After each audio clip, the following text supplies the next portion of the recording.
Hello and a very warm welcome to episode 58 of the Sussex by the Sea podcast, a podcast about all things Hastings United. I'm your host Chris Laverick, and on the show today we have James Doe. James, who's the founder and coordinator of the yearly non-league day. We talk about this excellent initiative, how it's grown since its humble beginnings in 2010, and a whole lot more. Also on the show, we have the usual banter from our Sbts fan roundtable regulars, rounding up a cracking week. Enjoy, Hastings fans. Before we hand over to James, this is the part of the show we give out some shout-outs. So from now on, any Hughes fan that wants a mention and sends a little message to me, a loved one, or fellow Hughes fan, this is when it will get read out.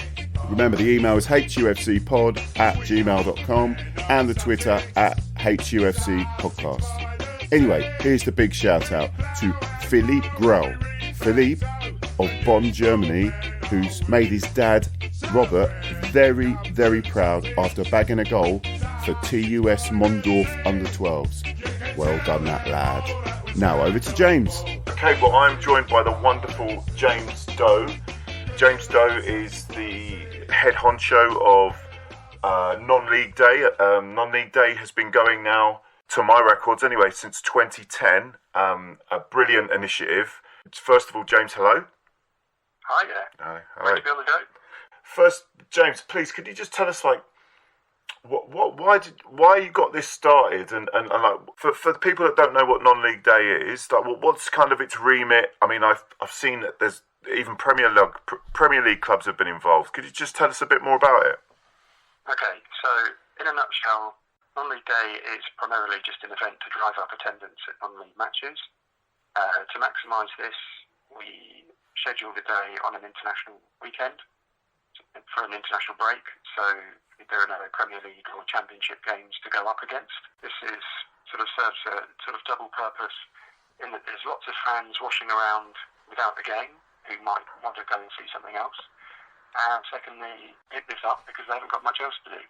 And it seems to work. So, yeah, we first did it in 2010, as you rightly said, when I kind of had a bit of a eureka moment because I was watching QPR, who are my football league team that I follow. Yeah, they were mine back in the day, by the way, James. Oh, so, yeah, I'm originally from West London, so yes, many a day I climbed over the wall to get into Loftus Road. So yeah, lovely stuff. yeah, I was on a pre-season tour with them, watching them down in Devon, and they had a game against Tavistock.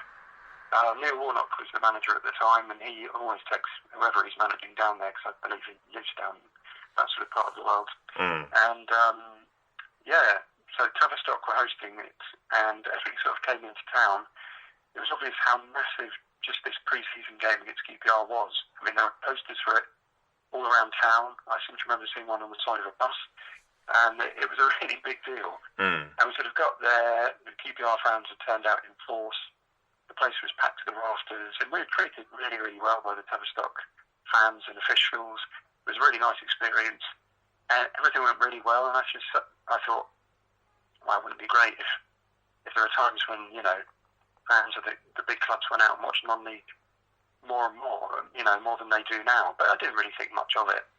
And then I went back to London a week or two later to go and watch the non-league team that I support, which is Harrow Borough. Okay. And they were holding a fundraiser for floodlight bulbs. And I thought, well, this is a bit strange. I just thought that was a sort of fairly routine cost for a club of their size. I wouldn't have thought they needed to do that. But then it occurred to me sort of like, we still, in the aftermath of the financial crash of 2008, and as I sort of looked around, I sort of found out there are a lot more non-league clubs who are really struggling. And I suddenly thought,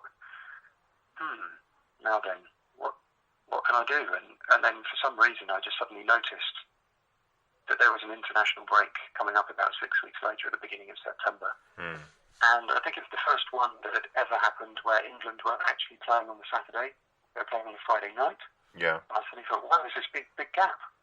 We could do something here, and I just, I didn't think anything of it, but I just thought, I'll create a Facebook event and just send it to my friends just to try and get them to go and watch their local clubs. Yeah. And it turned out that my friends on Facebook, some of whom were quite into non-league, and I didn't actually realise it, and they sort of forwarded it on and it became viral. And yeah, 6 weeks later, I had a national event on my hands, and it was all a bit bonkers. and the rest is history. So yeah, that's how it all started. Yeah, no, marvellous. Because I know, having looked at some of the history of it, you've had like Premier League clubs have supported this. Yeah, I mean, I don't know if you've got any particular instances you want to mention of good work from some of the clubs. Yeah. So what's been really interesting is how over the last few years our relationship with the Premier League itself has got really good. They do a lot to encourage their member clubs to get involved. And it's interesting to see how some clubs, how we used to do it. We've got a member of our team who approaches each one of the clubs in the Premier League and in the Championship and sends them an email saying what's going on in your locale. Can you sort of, perhaps put an article in your programme or whatever. And in the early days, we were lucky to even get a no from the clubs. They'd either ignore us, say no or whatever. But over the years, and with the backing of the league itself, that has completely changed round. So, the biggest clubs in the land, Liverpool, Man City, are particularly helpful. Down in London, Arsenal have always got involved. I remember they have their very strong relationship with Boreham Wood, and the first thing they did with them was when Boreham Wood were away, they would give them their team coach, the bus, with Arsenal all over it, and take them to their away games, which at the time was quite a big deal.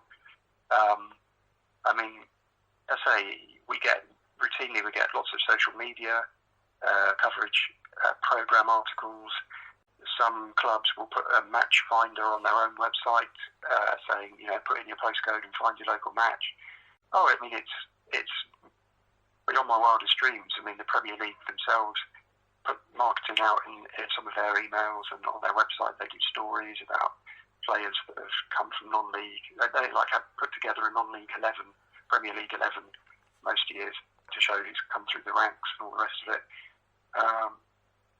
And they couldn't be much more helpful compared to some organisations who I won't name, who I think could do more in the football world. You can name them. You can name them, please, James. Please, you can name them.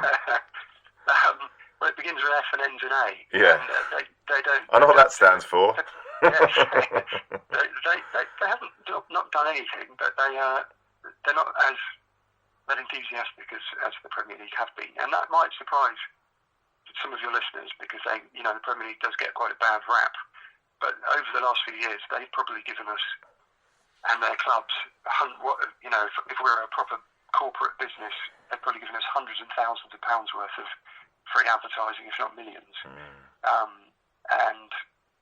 But they're not stupid, are they, James? Because they know that this is let's be honest, this is the bloody lifeblood of football, is the non-league. And that's a very good point, because I would like to stress that despite what people might think, there are people in the Premier League who do realise that and who do think like that, because I meet them regularly and they blatantly said it to me. This is in our interests.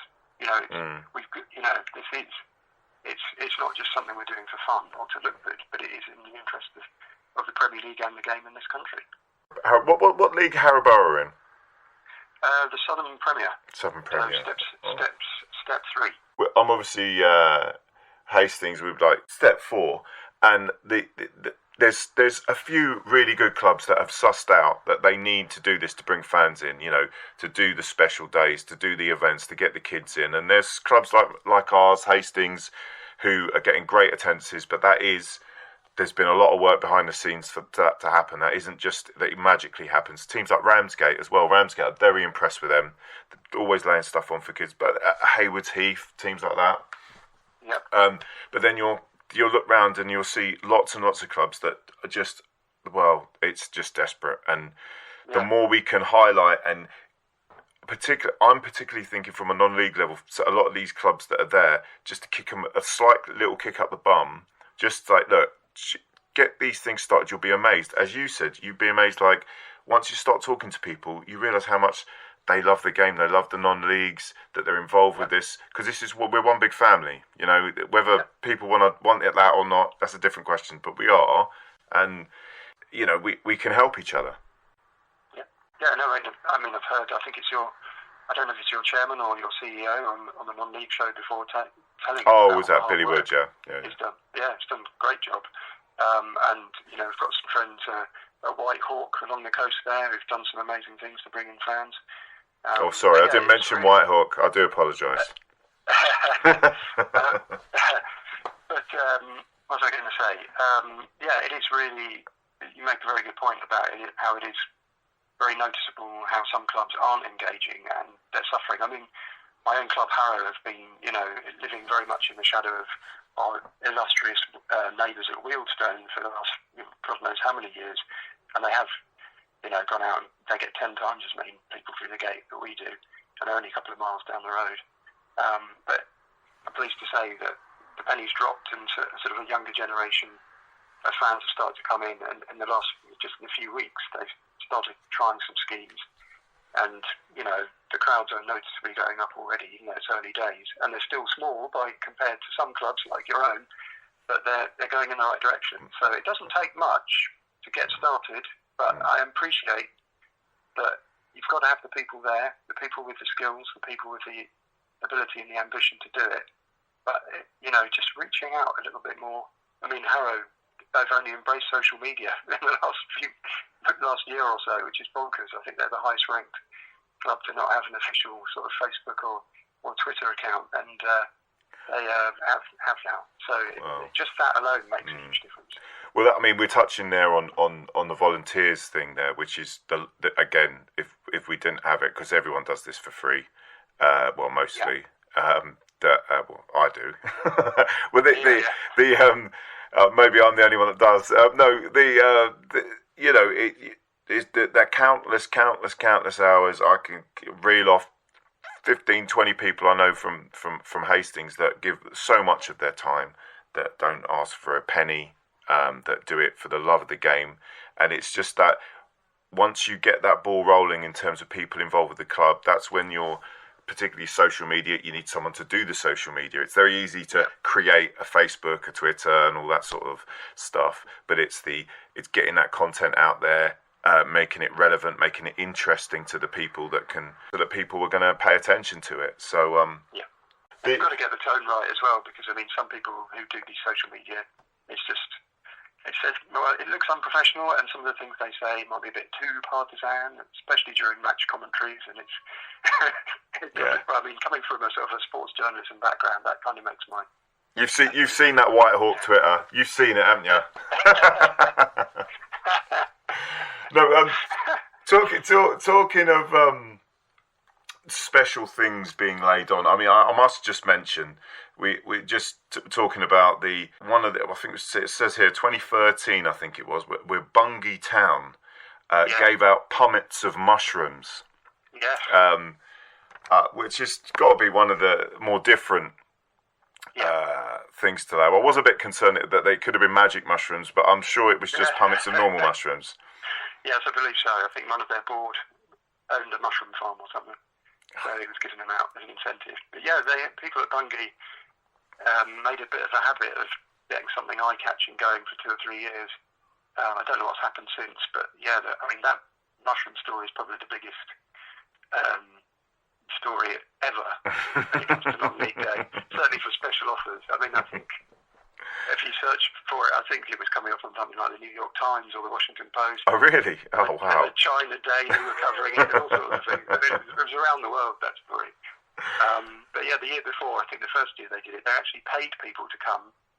They gave you 5p if you turned up. But that's still not quite as exciting as mushrooms. Yeah, I know. But, well, we all love mushrooms, didn't we? So and also, I think it was Great Yarmouth. They gave away free bloaters, because that's their nickname. And they did sort of fish sandwiches, bloaters in a bun or something when you turned up. So that was quite a good one. Yeah. Well, unfortunately for Hastings, though, we're actually away. We're at East Grinstead that day, which is the 26th of March. For everyone that's listening, 26th of March. Now, I will be pestering East Grinstead and I personally would like if you could give them a little nibble as well about doing something that day, because I know that we're at Hastings for this level. We're a very well supported club, and we will be taking people there. So it would be great if we can get something going at East Grinstead for non-league day, but across the league, to be fair. Yeah, well, I mean, the league themselves, the Isthmian League, are very good and very pro non-league day, so hopefully their messaging will be going out to all the clubs. So hopefully it'll get through to them. But I'm pretty sure East Grinstead have done stuff in the past. So, yeah, hopefully you won't be disappointed. Well, we'll be talking about it anyway when we're there. Don't you worry, we'll be telling them. It'll be at the bar. Is this non-league day? So is it free beer? Is it a free program? I'm hoping they got a printed program, because that's one of my bugbears. So, James, so you've done this now. This is the 12th year. It's the 12th year of doing this, and obviously the pandemic has really hit the non-league. Let's be fair, and we are seeing attendances pick up, as you've said. What's your hopes and goals for the next few years? Where do you see this going? It's really interesting the effect the pandemic has had on non-league football, because I think some clubs have really, really benefited from it, from the point of view that when they have been allowed to have crowds back, the big clubs haven't, and there's been a kind of non-league day sort of scenario for a lot of clubs over the last few months, going back to last season. Some clubs are getting huge attendances, and I think some people have stuck with it. I mean, over Christmas just gone, some of the attendances of some of the big sort of Christmas games are absolutely enormous. At the weekend, some of these FA Trophy and FA Vase matches, very impressive attendances. So some of these people have definitely stuck and are coming back, and more people are coming in.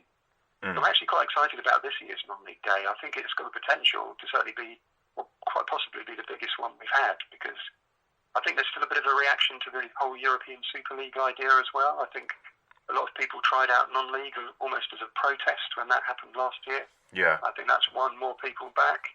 I think the Premier League, some of the games are, and the EFL for that matter, some of the games, especially because of the pandemic and the effect it's had on people's finances.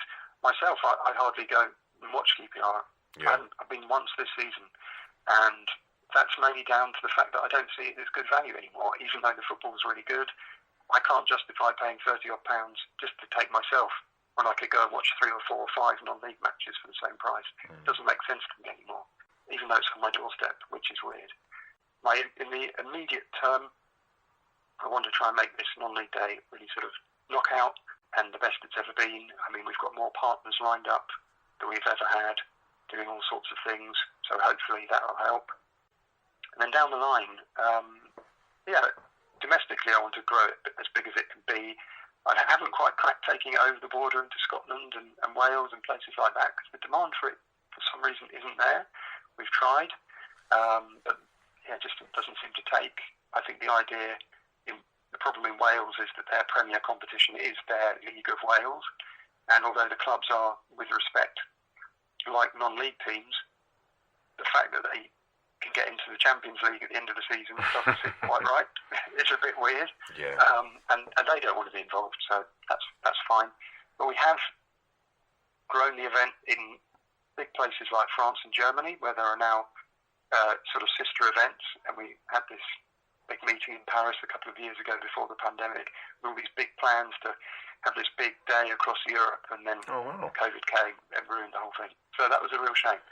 Those guys are still hosting their own events independently, so that's really good. But I'd like to coordinate that more and try and make it a big, pan-European day if possible. I mean, that would be brilliant. Well, if you ever need any help with that, James, I mean, I've got the bug. I really do. I really do have the non-league bug. Hastings has really got me loving football again. So, we actually have funnily enough, we've got a German wing of the Hastings United Supporters Club. They're called the 10 German Bombers. They have called themselves that. So it's not that, and they are German. Right. So I'd love to, if you give me after we're done, maybe if you give me the links for the German non-league day, we'd love to get Robert, who runs it. I'd love to message him and tell him about that, because I'm sure the non-league club he's at, which is, I might be getting this wrong, it's Bonn SC, I think is the non-league club he's at. I'll tell you what we need to do. First of all, website. What's that website for us, please, sir? Okay. Yeah, it's just simply nonleagueday.co.uk. That's it. And the Twitter, sir? Okay, that's a bit more complicated. That's non-league day UK. So those are the two main things. We are on Facebook, but it's not as busy as it could be. And Instagram, we're just starting to launch. So again, that's quite a new thing. But those are the two main ways to get to contact. Yeah. And the main feature on the website is, once it's up and running, is the match finder. So you put in your postcode and it will show you what your nearest game is. And that's the biggest thing on our site. Yeah, it gets loads of traffic. So. Oh, excellent. Well, I mean, again, at Hastings, we've also got our own match day commentary. I will talk to Adam, who runs it, hufcradio.co.uk, and I will make sure he mentions and we promote this going up, because, I mean, it's not far away now, 26th of March, but we will make sure we promote this every week, and hopefully from our small little end, we can help make this grow. Brilliant. Thank you very much. Then you take care, James, and see you at the game. Nice one. Yeah, take care. And now over to the Sbts Fan Roundtable. And a big thanks to Robbie, Gina, Gary, Malcolm, Andy, Johnny Wills, with a little run-in from the CEO himself, Billy Wood, for making it happen. Right, I'm just trying to find out where the rest of them are. I know that Georgina and Gary coming on, but they're going to be at the under-23s game, so I don't know if that is going to work. Perhaps we give it a couple of minutes and then we'll go, because I know all of us are going to be out with our loved ones. All right, rub it in. Wonderful. Later, Robbie. The rubbing in comes later. I saw that there's a good one that one of my mates posted about, if you are on your own this Valentine's, don't be sad, because no one likes you any other day of the year. I mean, I thought that was a good one. I thought that was a good one. I resisted the temptation. Leon tweeted something about rubbing in deep heat this morning. Yeah, that could go anywhere. Exactly. And I thought he'd started his Valentine's Day warm up early. He was a bit early for the odd limbering up. Yeah. Right, come on. Where's Wills? Sorry, caught up. See you in a minute. Oh, that's another Valentine's thing, isn't it? Well, yeah. What has he caught up in? Yeah. Won't be long. I'm sure he won't be long. Perhaps he means tied up. He does look the type that's into that, I think. Bit Willsy. Well, as I don't know if you saw it, Malcolm, but Windy John said that, because obviously with his hair, he started calling him Hair Flick. Do you remember the one out of Hello Hello? Yeah. So we've started a bit of that banter going back and forth. Oh, okay. So even Billy Wood came up to him on Saturday and just out of the blue just said, "Oh, your hair's looking good." Oh, yeah. Oh, Poseidon Adventures on. There he is. To seep through. Oh, it's looking good. Malcolm was wondering if you'd be tied up somewhere, John. Yeah, no, it's every other night that happens. It doesn't happen to be that night. But sorry, I'm late. That's all right. Everyone else is as well. Hello, Malcolm. Hello. It's normally me that's late, so welcome. No, people keep thinking I've died because I'm referred to as the late John Wills. Terrible joke to start with. Exactly, yeah. It's like an episode of the Comedians from about 1974. Yeah. Before my time, Andy. Yeah. I've got the mother-in-law coming round and all the mice are throwing themselves on the traps, that sort of thing. Yeah. All those classics. Don't get Chris started on that. Well, don't, because my mother-in-law listens. Yeah. And she does say I'm her favourite son-in-law. current son-in-law. Stay away from the Tommy Cooper jokes. Just so much better than last week's. Oi, what are you saying about my wife? Right. And thank you for coming on the round table. Thank you to Robbie, Daddy Stone. I had it all queued up for you, but you weren't listening earlier, Malcolm. I've had a bit of a early teenage arrival for my 5-year-old, who's been an absolute brat. So I've not been able to get you cue your music up. So I do apologise. We'll have to do that for next week. It's fine. Just please forgive me. I'm not offended in any way, Chris. It's fine. Are you sure? Because is that not a microaggression? I'm sure. Yeah, okay, I'll do it. And if I knew what one of them was, then maybe it might be. But yeah. No, well, I think if it was, Chris will have to take a week off sick now, I should think, won't you? Obviously to the wonderful Flat White Andy and to a magnificent look at the poof. Look at the poof on that wheels. Look at it. What? Don't have that language on here. It's wonderful hair today. It really is like a shredded wheat advert. Oh. Yes. It's surprising what a transfer from your bikini line can do. And talking of bikini lines, we seem to have a late arrival. And I think it could be the bikini one himself. Yeah, yes, Gina. Where is he? Yeah, it's not going to work, this. No, I'm going to go outside. Let's see. Go outside? Yeah. Get Rick. Shut up. That's got to be Gary. That's got to be Gary. Gary's there. Kirsten is here. Gina, we're going to crack into this and we'll just jump to you when we can, okay? Okay. Okay. Oh, right in. So obviously Gina's at the under-23 game with Gary. So 1-0. What, we're already winning? Yeah. We're bloody good, aren't we? And obviously, I'm sorry. So we've mentioned John Wills. So, gentlemen, thank you very much for coming on, and ladies, and Gary's in there somewhere as well. Obviously, no, actually, we won't go there. Right. Stop, Chris. Right. No. I don't know if Gary's in there right now. We can't see, but it is Valentine's, and he's deserving. Right. A fantastic week again. Marvelous last minute, last gasp. I just loved it. And anyone that was listening to the footage of the video can hear how I called that ball into the goal. Their defender laughing at us. He was laughing at us, and I said, "You ain't gonna be laughing now."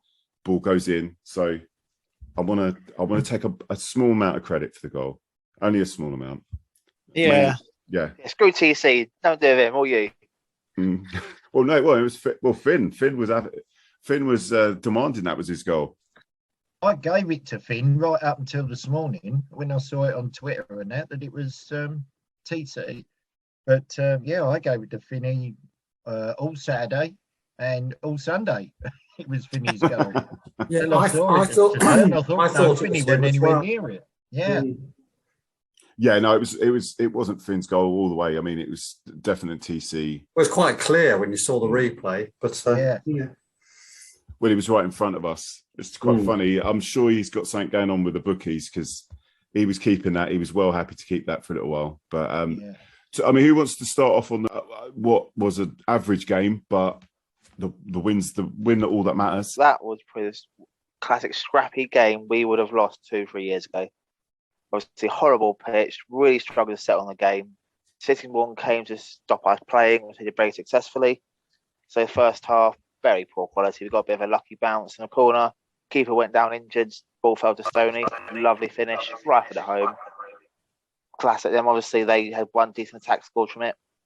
Nothing much else happened in the first half. The real change in the second half, obviously, because two fantastic substitutions and James Hull and Kenny Poe coming on. James Hull, credit needs to go to him. He was, I'll be honest, up there for my man of the match. Simply because every ball he was chasing, the runs he was making, he was putting defenders wide. Even when we went down to 10 men, he was still causing havoc. Him and Kenny linking up really well. Obviously, I'll probably give man of the match to one of the defenders, but he was up there as well for a fantastic performance. And then obviously the game was tricky. Looked like we might get a second red card at points. Some of the tackles flying in. And then once it was piecing back to a draw, a long ball, it was going out. The ball was lost. There's no need to chase it. Kenny, what does Kenny do? Kenny chase it. He chases a dead ball out of nowhere, wins a cheap corner. I mean, it's a cheap corner. Fredo bar corner. Get the corner. Pin perfect cross. And Tom Chalmers, being the man who loves to prove me wrong, loves to score a goal after I doubted him for so much. Gets a what a world-class finish. Great header. Great scenes. Oh, it was beautiful, wasn't it? Malcolm, your thoughts? Yeah, I thought it was a poor game, and I think every player there, certainly the ones that I spoke to, and it was a majority of them accepted that they'd had a poor game. I certainly don't think the conditions helped in any way. I know Craig complained of the ground. It didn't look that bad, I must admit, from outside, but the way the ball was bouncing and the way the players were. It was quite obviously boggy. I spoke to a few of them as well, and to a couple of their players, and that goalkeeper had broken his foot 2 days previously. So that wasn't an injury that happened from the corner. It just made it worse.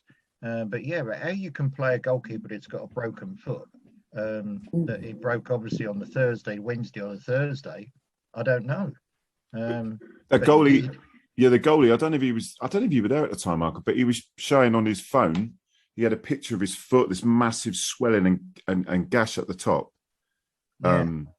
And it's like, Jesus. It said earlier that, or afterwards, that he broke it 2 days earlier. And Josh had already told me. He said he's got a broken foot. He'd done it a couple of days ago. So he's done well to even go out there, I think. Yeah, go on, John.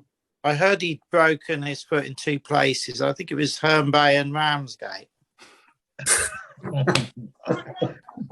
Boys on fire. How's everyone? Billy Woods. Hi, Billy. Hi, Billy. Right. How's everyone? Everyone well? Yeah, we're all right. Gina seems to be doing a podcast from here, so I thought I'd put my head in. So hello. Hello, Billy. Always welcome, Billy. What's happening with that hair, Billy? John. Billy, what's that? What's happening with that hair? You're trying to style it like John now. I wish I had hair like John, that's for sure. But John looks very smart tonight. How is everyone though? Everyone good after the weekend? Yeah, we're good. We're good. Yeah, good, Billy. You? Yep. Yeah, it was good. It was a real well scrapped 3 points, and for someone that comes from the Don Revie coaching era of football and my younger days, I enjoyed that. You can have all the silky football on a smooth pitch, but you've got to have those games, and they're just as good, really, because of what it means, and of course how the atmosphere that we had in the crowd there. Oh, you lot were exceptional at the end, by the way. That was great to see. I know people don't always like a little bit of spillage onto the pitch, but it was great to see the emotion from everyone to get that, from us getting that winner.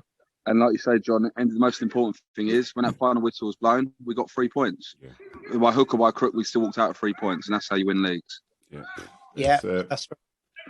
Right, well, I'm not going to ramble tonight, but I'm in and out. So back to the actual scheduled conversation. I'll see you guys soon. Take care, Billy. Cheers, mate.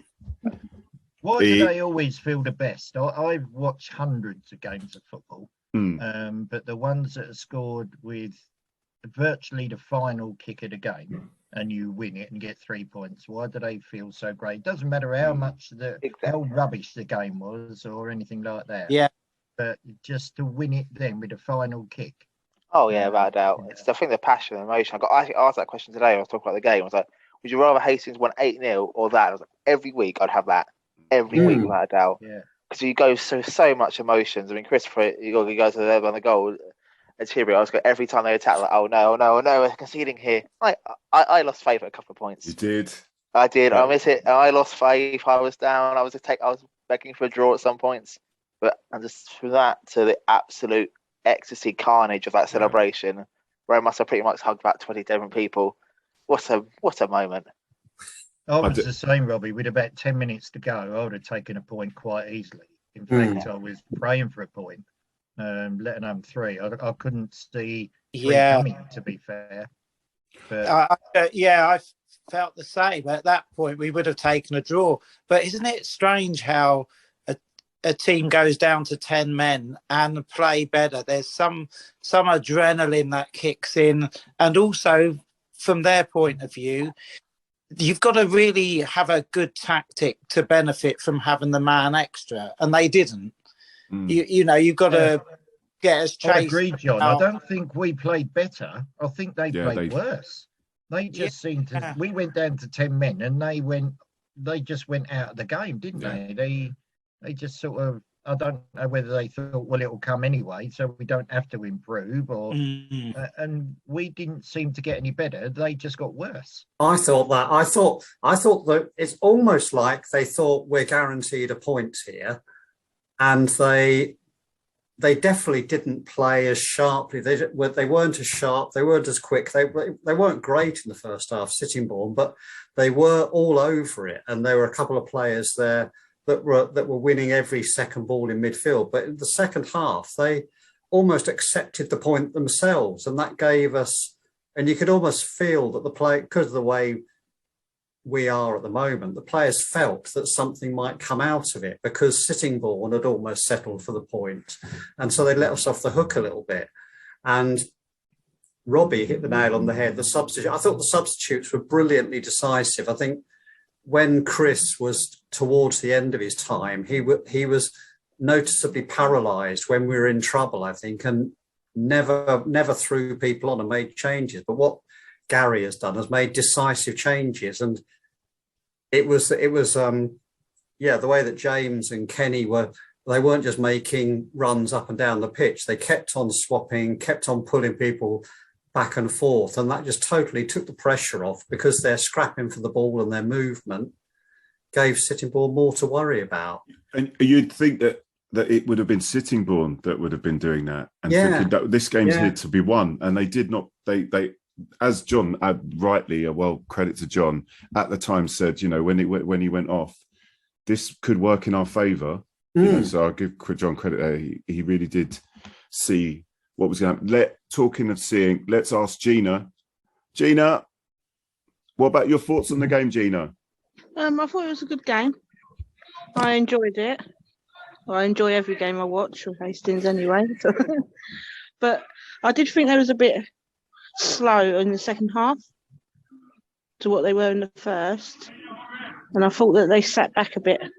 Like they were actually, both teams were playing for the draw.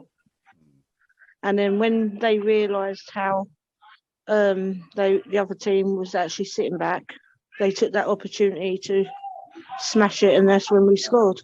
Yeah, no, it was great. It was great, wasn't it? I mean, with those substitutions, everyone played that well. Belief started coming back, didn't it?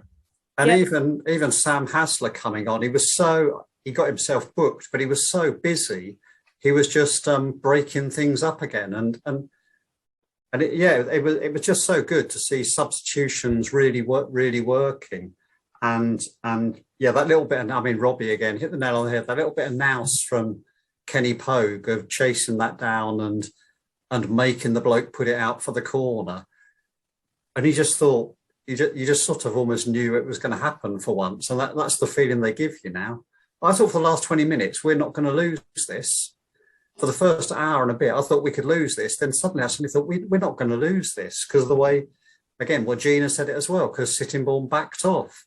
I think they hated the pitch as much as we did as well. So the pitch was like, if last week's pitch was, the after pitch was like John's hairstyle, this was like a Belgian waffle, the way the ball was sort of took on a life of its own on the pitch. There was one time where one of their players was running sort of diagonally across the pitch, and the ball was like he was chasing the ball. It was like it had a mind of its own. Yeah, it was like I thought it was like a West Ham player chasing a cat. It was just madness. It is the psychology of the game, isn't it? I really felt, going back to that, when the guy was sent off, in Hastings' minds, it's like, right, we've all got to up our game, or else we're going to end up. In Sittingbourne minds, it's, we should have this. We got a man extra, you know, and it kind of that's why it just evened out, didn't it? And it was there for whoever wanted it the most. one player of theirs who did go, so their little right winger gave us a hell of a lot of trouble. He was a good player. He was a good player. He was the only one who was a consistent thorn in our side, and he always looked that he was when they looked dangerous. But they didn't give him great ball. A lot of room, Andy, to play. You know, when I can't think of his first name now. Is Cooney? When he was on there, I think he gave him a lot of space to play. Yeah. And then he was taken off, and Cisse was on there, and I don't think Cisse had a clue of really what he was doing. He was put on there as sort of a left wing back, and he gave him even more space. So I think he had a lot of freedom to play. Yeah, he did panic. Yeah. I think that was a little bit of an object lesson. Yeah, but of playing the wing backs, we played the wing backs against Hythe, and it didn't matter a jot, did it? Because they put no pressure on. But when you've got teams that got someone progressive on the wing like that, it gives you more to think about, I suppose, doesn't it? As they develop that style. Yeah, well, I say we played the wing backs against Ashford, and it worked really well. So it's obviously the first time we maybe struggle a little.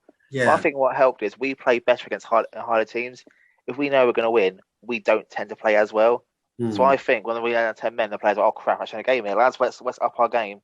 As it was 11, I think there's still a little bit of, we'll just half-arse it a little bit, maybe not intentionally, but players like, we're going to win this anyway, maybe we don't need to chase everything and that. So in the red card, actually, it's an old football cliche, the red card helped us. They almost calmed down after the red card as well. That was another bizarre thing. They almost were more controlled and more patient. It was they became more method to everything.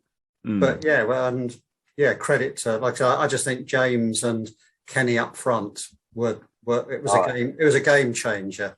Without doubt. I've not been excited about a player coming through since Adam Lovett. When Adam Lovett first came through and burst on the scene, I was like, oh, this player's going to go somewhere. What a player. He's going to be the first team. I'm now holding out about James Hull. And I think they're good mates, aren't they? So it was probably good for James to come on with Kenny, because I think you always see them warming up together and that sort of thing. They seem to be quite good mates. I think James even gave him a shout when he was on the podcast a while ago, didn't he? Yeah. So it probably must have been a nice thing to come on at halftime with Ken and get a full 3/4 of an hour out of it. Pleased for him, actually. He's doing well. No, excellent. And the sending off, I mean, two fairly obvious yellows. Yeah, no real I arguments both there. yellows. The first one you could maybe argue was harsh. The second one was just stupid. He lost his player. We had defenders covering it. Yeah. He was just frustrated and pulled him back. It was the ref had no choice. Yeah. Even I would have sent him off, and I'm the most biased person you see. I mean, and the referee was giving every nudge as well. I thought he didn't really didn't let anything go, so there was no chance with pulling someone back like that. Yeah, I was looking at the team sheet, and I'm sure one of the linesmen was like Dane Martin or something, wasn't it? Yeah. Who was it? Dane was the linesman? Yeah, according to the programme, Dane Martin was the lino, but the official team sheet had a different lino name, so I'm not 100% sure. But yeah, according to the programme, it was Dane Martin was the lino. He does everything. He does. Yeah. Still arguing with himself, disagree with the decision though. He's actually the lino tonight. Oh, is he? Oh, there you go. Does he ever have a day off, Gina? I don't know. They were lino short, so he stepped up. Has he given anyone offside yet? Not that I've seen, because I'm sitting up on the balcony bit. So. Oh, nice. Right. A bit of Sunday League lino. We only ever giving the decisions one way. I'll tell you what I thought was good in the non-glamorous positions of the team is when they went down to 10 men, you see the intensity and the work rate of people like Jack Dixon and also Sammy Adams. You could just see that their real determination, which inspires others through the team, that there's a real challenge here and we're going to get stuck into it. So that was good. And like you're saying about James Hull, he's really kind of learnt from the school of Ben Pope, hasn't he, on how to really aggravate defenders. He gets stuck in there where it hurts, doesn't he? And he's got that youth on his side as well. He's hungry, isn't he? He looks hungry when he's out there, so that's good. Yeah. No, I think that might prove to be a very, very, very, very important win, that one. You know, I know every game's worth 3 points, all those cliches, but a game like that, to win a game like that. Champions win games like that, simple as. Yeah, that's just something about it. Andrew Cissay's parted ways with us. We won't really talk about that, but what I want to talk about is who's taking his place. Who do you see? Who's on that team sheet, that position next week? Not me, Chris. Not you. I was backing you. I was backing Malk. Fair blow at Cissay. Short, but it was a stay. He gave us a good performance, so best of luck to him wherever he goes. Yeah. But in terms of who we're going to go, we've got options. Norrie Scott's been brilliant since Gary Elphick's been in charge, so he can always get back in the team, I reckon, and play. Dave Marvel's experience, another option. It depends. If we go for the wing-back formation, that's where we'll see how many of our attacking wingers can do the wing-back role. Does Cissay show how much he struggled with it? It's like Norrie can. You reckon? Yeah, he can defend. He's. I'm surprised he hasn't played in front of Cissay, I must admit, because of his defensive abilities. He does work hard, actually, now. Since he's got into the team this time round, it's noticeable him buzzing around a bit. Yeah, I'm a big fan. I like Marcus Goldsmith. I'd like to see him get more games. Really, I think he's a good, very, very good defender and can bring the ball out as well. I'd like to see him get more games. So I don't think we're short of options on that side. Oh God, no! Yeah, so Dave Meyer wasn't even in the squad, and No, I know. That's ridiculous. We've got loads of options. Obviously, Popey injured, but once he comes back, we've got him, Kenny, Dorsey, Hold up front. Some of them can fill out wide. We've got so many options, and obviously the under-23s constantly playing. We're constantly churning out good players.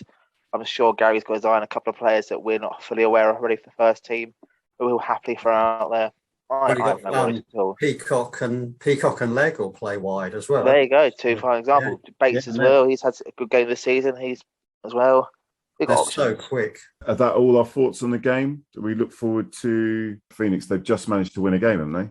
They have. They're off the bottom of the table. Whitsport now bottom, so we're battling a team on the bounce. But no disrespect to Phoenix. A home against Phoenix, we should win that comfortably.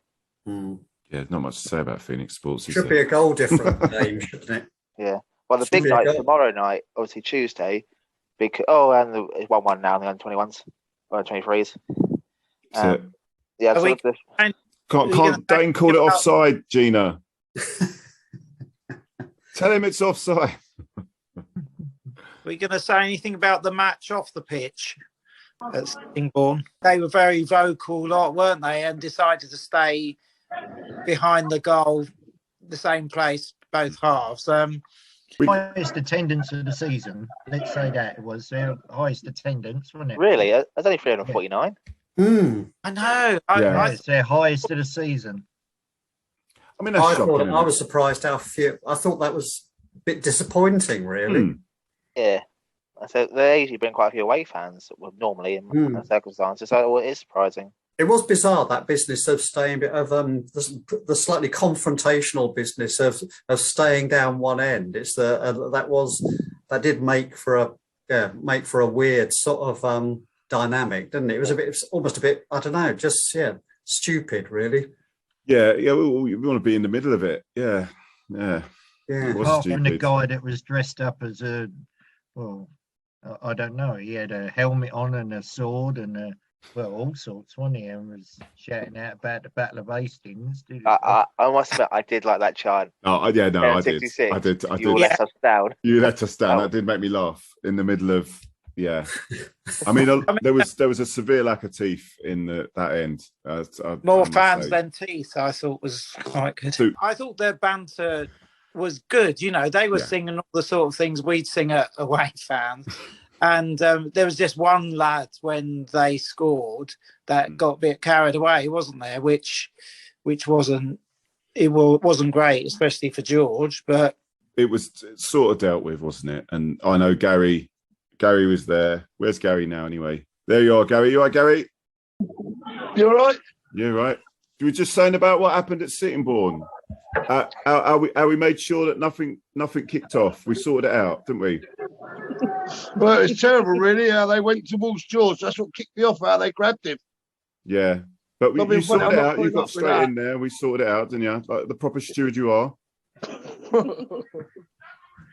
Good job you didn't have your dress on, because it doesn't come over the same way when you get angry with a dress on.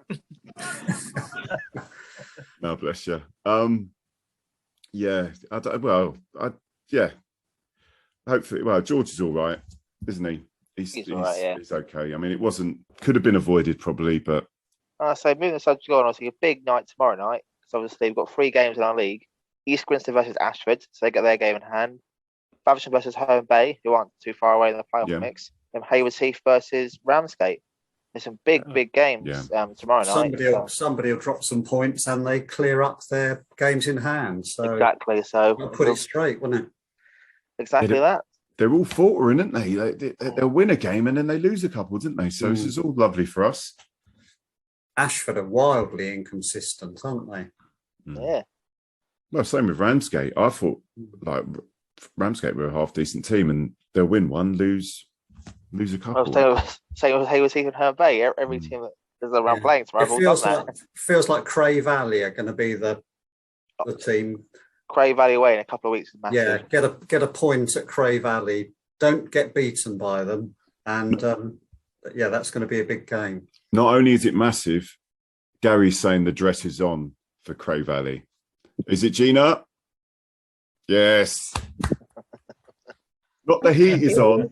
Not the heat is on. The dress is on. That's it. With the mankini underneath. Oh, I mean, come on. Oh, lush. Don't encourage him, Andy. Well, that's all right. So, what a vision on Valentine's Day. Yeah. No, thank you. As they say, it doesn't matter where you get your appetite as long as you eat at home. I just say we had a chat with Lloyd Dawes afterwards.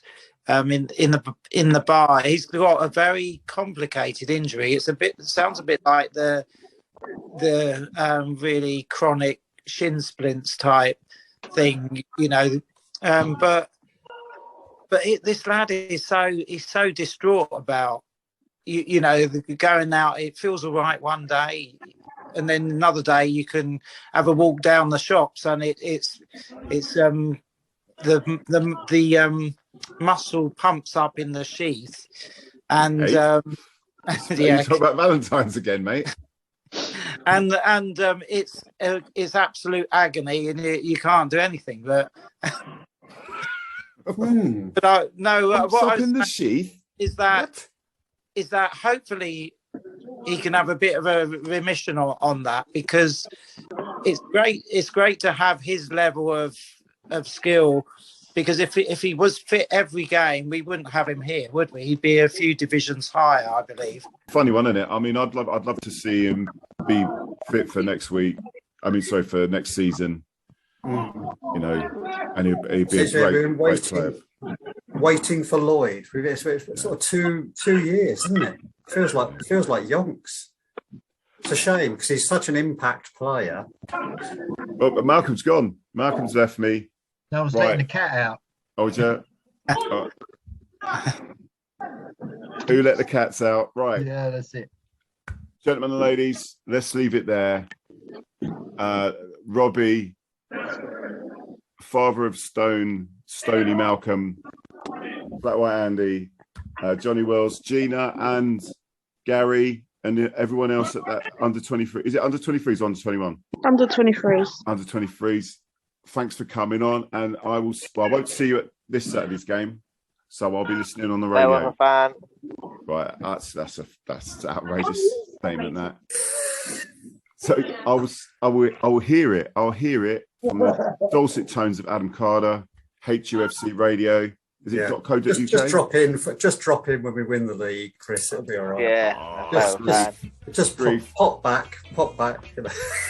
Yeah. Right. Love all of you. Take care. Have a nice evening, everybody.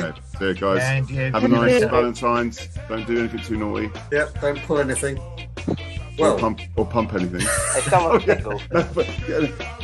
Yeah. I mean, you need to. Yeah. And on that note.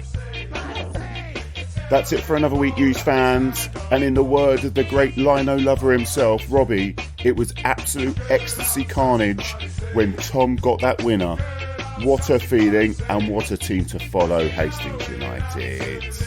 As ever, if you want to get in contact with the show, or have any suggestions, or want to get in on our weekly roundtables, that email again is hufcpod@gmail.com, or on the Twitter, which is @hufcpodcast.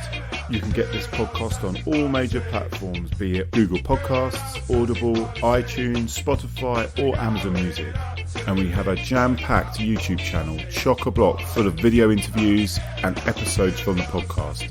Please, please, please give it a look, a comment, or a like, but definitely subscribe. It's all free. All that's left for me to say is, I've been your host, Chris Laverick. Hope you have a good week, and see you at the game.